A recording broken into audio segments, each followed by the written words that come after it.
Bom dia, pessoal, boa tarde, ou boa noite, ou boa madrugada. Bem, em qualquer horário sempre é hora de estudar, sempre com muita cautela, tá? E organização. Então vamos lá, gente. Primeira aula de biologia do ano. Conteúdo que a gente vai contemplar sobre citologia, tá certo? Então, na citologia, pessoal, é um estudo, é a parte da biologia que se responsabiliza por estudar justamente as estruturas celulares, a composição e todas as estruturas que compõem o que a gente chama de célula, certo? Lembrando que toda célula ela apresenta algumas características que diferem entre elas, certo? Dependendo da localização, dependendo da estrutura e da função tecidual, tá? Lembrando que a citologia ela pode se dividir em duas grandes áreas. Eu tenho as células que são procariontes, aquelas células que são encontradas com seres como as bactérias, tá? Células que são dotadas, especializadas com suas respectivas funções. Além do mais, as células procariontes elas não possuem a membrana nuclear ou a carioteca para organizar o seu DNA, tá? Então, a célula procarionte, pessoal, ela apresenta algumas características que são bem peculiares a ela, tá? Bem peculiares a ela, como a ausência de estrutura membranar no núcleo, a ausência da membrana nuclear ou a ausência da carioteca. O DNA ele é totalmente disperso na porção citoplasmática, certo? Além do material ou do material genético ou do DNA circular, que é chamado de plasmídio, que serve para a troca de material genético entre as próprias bactérias, tá? As próprias bactérias também, elas possuem uma parede celular dotada de um tipo de polissacarídeo, tá? Ou glicoconjugados, que nós chamamos de peptidioglicanos ou glicosaminoglicanos. São as estruturas que compõem o que nós chamamos da parede celular bacteriana, tá? Já nas células eucariontes, elas podem ser encontradas no mundo animal ou podem ser encontradas no mundo vegetal, tá? As células que pertencem ao mundo animal, elas são dotadas de membrana plasmática, com o seu citoplasma, a estrutura nuclear, a membrana nuclear, e onde lá dentro vai estar organizado o seu material genético, tá?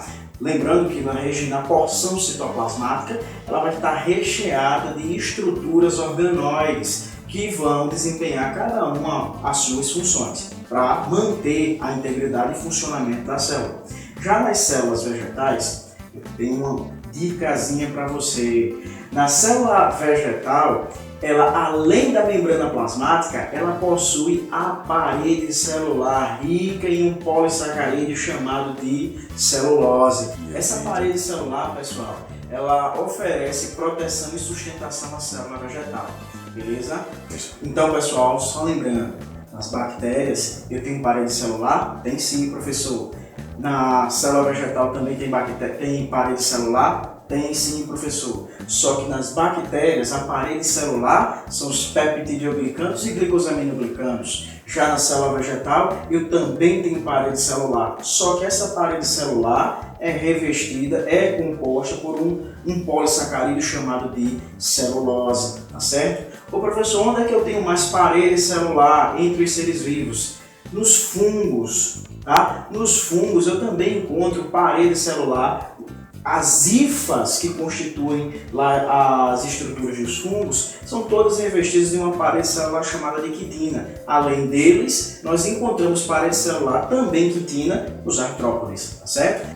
Então, na natureza, nós encontramos parede celular em três grandes estruturas. Nas bactérias, os seres procariontes, nos fungos e artrópodes, quitina, e celulose nos vegetais, beleza?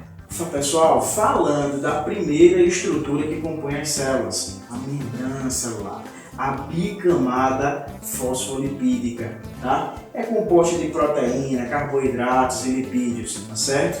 São essas grandes biomoléculas que compõem a nossa bicamada fosfolipídica, tá certo?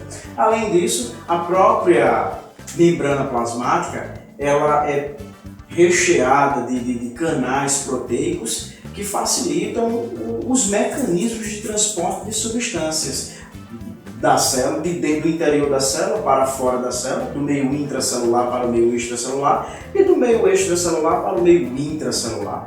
Além disso, a própria membrana plasmática ela tem uma grande utilidade. Ela protege todo o conteúdo citoplasmático e todo o conteúdo nuclear. Tá? Ela é a grande protetora. E ela, pessoal, é a controladora. Ela é conhecida também como estrutura que possui permeabilidade seletiva. Por quê? Ela seleciona tudo que entra dentro da célula e tudo que sai da célula. Portanto, professor, quais seriam os mecanismos de transporte que uma célula consegue interagir com a outra?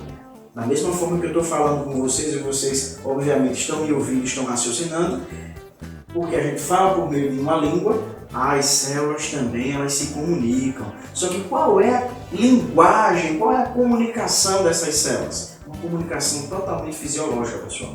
Então, de como seriam esses processos de comunicação? Bem, existem dois grandes processos. Eu tenho os processos físicos e os processos biológicos. São os processos pelos quais as células transportam os seus nutrientes, tá? As suas substâncias. Então, processo físico, processo biológico.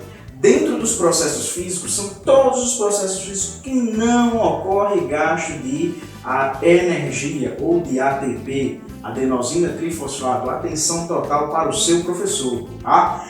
E nos processos biológicos, obviamente, vai ocorrer todos eles com gasto de energia. Bem, dentro dos processos físicos eu tenho a difusão simples, difusão facilitada e a osmose. Na difusão simples, as substâncias elas saem do meio mais concentrado para o meio menos concentrado sem haver gasto de energia.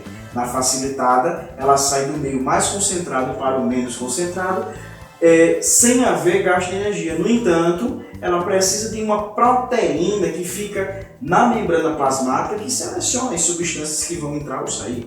Já no processo osmótico ou difusão de solvente, então a gente está falando literalmente de moléculas de água, a osmose é um tipo de processo, um tipo de fenômeno físico natural que acontece em todas as células quando elas estão submetidas a uma alta ou baixa concentração de sais. Tá? Então eu tenho 3 tipos de soluções osmóticas: a solução isotônica, hipertônica e hipotônica. Tá?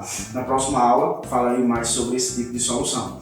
Bem, pessoal, já nos processos biológicos, lembrando que são todos aqueles processos que ocorrem com gasto de energia, beleza? Então eu tenho transporte ativo, tenho exocitose e tenho a endocitose. No transporte ativo, são todos aqueles mecanismos que ocorrem justamente, gente, nas células nervosas. A bomba de sódio e potássio é um exemplo dela. E no transporte ativo, as substâncias saem do meio menos concentrado para o meio mais concentrado, havendo gasto de molécula de ATP. Tá? Já no processo da exocitose, ferinha, ou plasmocitose, lembre que são 2 nomes similares. Exocitose seria o mecanismo pelo qual a célula expulsa material de dentro da célula para fora, ou seja, do meio intracelular para o meio extracelular. Já na endocitose seria o inverso, a absorção de nutrientes ou de substâncias ou ainda de partículas sólidas do meio extracelular para o meio intracelular, certo? Lembrando, na endocitose ela ainda se classifica em 2 segmentos, fagocitose e na pinocitose. Na fagocitose está totalmente relacionada a partículas sólidas. Exemplo, a interação entre uma célula, um macrófago e uma bactéria, por exemplo, seria uma interação perfeita em que a gente exemplifica a endocitose, tá? A fagocitose, onde ela absorve partículas sólidas. Na pinocitose seria a absorção de partículas líquidas. Bem, pessoal, vamos agora falar rapidão sobre as organelas que constituem as células. A primeira delas, os ribossomos. Os ribossomos eles são organelas citoplasmáticas especializadas na síntese de proteínas. Segunda delas, o retículo endoplasmático rugoso, que são organelas especializadas ali, ó, elas alinham os aminoácidos para a síntese de proteínas junto com os próprios ribossomos, tá? Além de estarem bem ligadas à estrutura nuclear. Retículo endoplasmático liso é bastante encontrado no fígado, tá? Ô professor, por quê? Está associado à produção de inúmeras enzimas, além de estar associado ao processo de desintoxicação celular. O próximo, pessoal, é o nosso complexo de Golgi, tá? E esse complexo de Golgi, gente, atua na secreção de enzimas e, além de atuar na secreção de enzimas, é essencial para o processo da espermatogênese, tá? Ou seja, na produção do próprio espermatozoide. Lembrando, lá no complexo de Golgi, ele é armazenador de enzimas, e uma das enzimas que fica lá na cabeça do espermatozoide, ou seja, no macrossomo, armazenado no complexo de Golgi, é o ácido hialuronidase. É uma enzima específica que destrói o ácido hialurônico lá da parede do ovócito no momento da fecundação. O próximo seria os lisossomos, tá? São organelas importantíssimas no processo de digestão intracelular. Professor, por quê? Porque elas têm somente aproximadamente 80 tipos de enzimas. É também conhecida como a bomba relógio intracelular, porque elas também têm enzimas especializadas na autofagia. Bem, pessoal, a próxima organela seria os peroxomos, que são organelas extremamente importantes, dotadas de catalase, que é uma enzima especializada na conversão de água oxigenada em água e gás oxigênio. Tá? Além de estar associado também aos processos de desintoxicação celular, lá no fígado e nos rins, beleza? Próximo, pessoal, seriam os centríolos, grande organela, extremamente importante a participação dos centríolos, porque, professor, íntima relação com o processo de divisão celular. Participa da divisão celular, os centríolos. De que maneira, professor? Existem dois tipos de divisão celular, mitose e a meiose. Mitose, que seria um processo pelo qual a célula se divide, dando origem a outra com o mesmo número de cromossomos, e a meiose, que acontece lá nas espermatogônias, tá? Espermatogônias, produção de espermatozoide, e nas ovogônias, que seria para a produção do ovócito. Somente lá reproduz, uma única célula pode produzir inúmeras, com a metade do número de cromossomos, beleza? A mitocôndria, a organela que é considerada a bomba de energia da nossa célula. Uma organela extremamente importante no processo de respiração celular. Tá? É ela que é responsável pela síntese de praticamente todas as moléculas de ATP que acontecem no meio intracelular. Beleza? Bem, pessoal? Sim, pessoal, e só lembrando, a mitocôndria é uma organela que também tem material genético, o famoso DNA mitocondrial. Eu vou ter uma aula aqui com vocês só para falar sobre esse DNA mitocondrial, beleza? A próxima organela seria os cloroplastos, que seria uma organela extremamente importante para a realização do processo fotossintético que acontece na maioria dos vegetais, portanto, são por serem autotróficos, tá certo? E aí, pessoal, gostaram? Tudo de bom, né? Tudo muito rápido, mas é assim mesmo. Bem, vamos lá para mais uma resolução de questão para a gente pôr em prática. A estratégia de obtenção de plantas transgênicas pela inserção de transgênios em cloroplastos em substituição à metodologia clássica de inserção do transgênios no núcleo de cada célula hospedeira resultou no aumento quantitativo da produção de proteínas recombinantes com diversas finalidades biotecnológicas.